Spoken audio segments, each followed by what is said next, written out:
President Obama unveiled his new climate plan yesterday, described as the strongest action ever taken on climate change. And of course, the president unveiled it during this statement. Let's take a look at that. And today, after working with states and cities and power companies, the EPA is setting the first ever nationwide standards to end the limitless dumping of carbon pollution from power plants. Over the next few years, each state will have the chance to put together its own plan for reducing emissions, because every state has a different energy mix. Some generate more of their power from renewables, some from natural gas, or nuclear, or coal.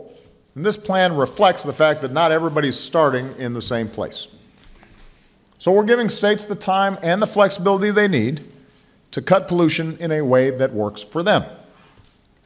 And we'll reward the states that take action sooner instead of later, because time is not on our side here. As states work to meet their targets, they can build on the progress that our communities and businesses are already making. All right, so that was his announcement.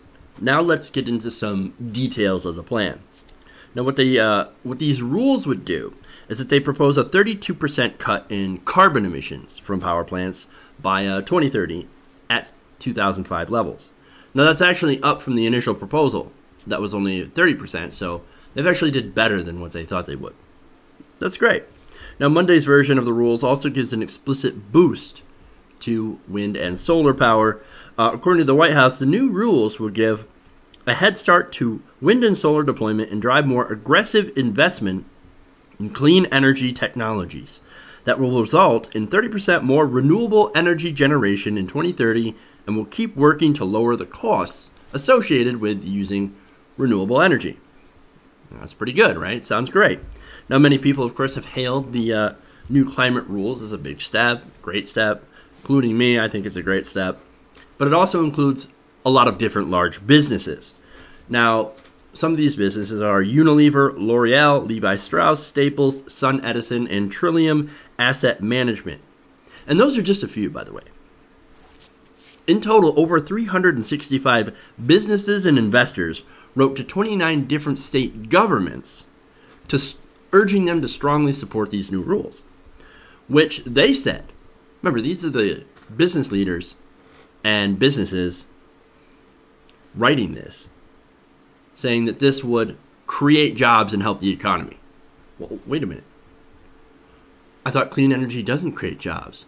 At least that's what the Republicans tell us. Now, speaking of the Republicans fucking hate it. Many of the candidates for 2016 blasted these new rules, such as Republican candidate Jeb Bush, or Jeb exclamation mark. President Obama's carbon rule is irresponsible and overreaching. The rule runs over state governments, will throw countless people out of work, and increases everyone's energy prices. Count the number of facts that he used to back that up. I count 0. Marco Rubio says that these new rules are going to hurt poor people. Oh, a lot of what these people are advocating for would hurt our economy badly, he says. If you're a single mom in Tampa, Florida, and your electric bill goes up by $30 a month, that is catastrophic. Can't help but agree. But you know what else is catastrophic for the economy in Florida? Your city's being 3 feet underwater at the end of the century. Kind of catastrophic. Not to mention future mothers in Florida that will actually have to contend with these rising sea levels. Once again, your city being underwater, not a good thing. Whether you're a mother or whether you're presiding over the entire economy, not a good thing. Now, Ted Cruz went even more absurd. Listen to this. He accused scientists of cooking the books and Democrats of choosing, quote, California environmentalist billionaires in their campaign donations over the jobs of union members. Ted Cruz. I love that. Ted Cruz, union defender, staunch union ally. Yeah, okay, right. In what universe does anybody buy that Ted Cruz is on the side of unions and the working man. I don't know of what universe. Maybe this Ted Cruz slipped in from an alternate one. I don't know. If he did, where's his goatee? It's crazy. All right. Cruz continues with the absurdity, and he goes on to cherry pick data. If you look at satellite data for the last 18 years, there's been 0 recorded warming. False. The satellite says it ain't happening. False. Bullshit. He also continues, they're cooking the books. They're actually going through and adjusting the numbers. Once again, absolute, pure, steaming bullshit. According to a recent study published in the journal Science, found that the rate of global warming during the last 15 years has been as fast as, or faster than, that seen during the later part of the 20th century. But here's what they do. They cherry pick. And that's what this 18-year data shows. It's cherry picking. Cherry picking.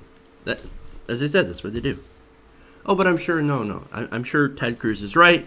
And there's just some giant conspiracy of scientists from all over the world, by the way, global scientists, getting together in a dark, smoke-filled room to make a plan in order to raise your taxes for Al Gore. Yes, that makes so much more sense than a bunch of people who are wealthy, who are rich, got rich off oil and gas, paying off politicians to protect their own financial interests at the expense of others.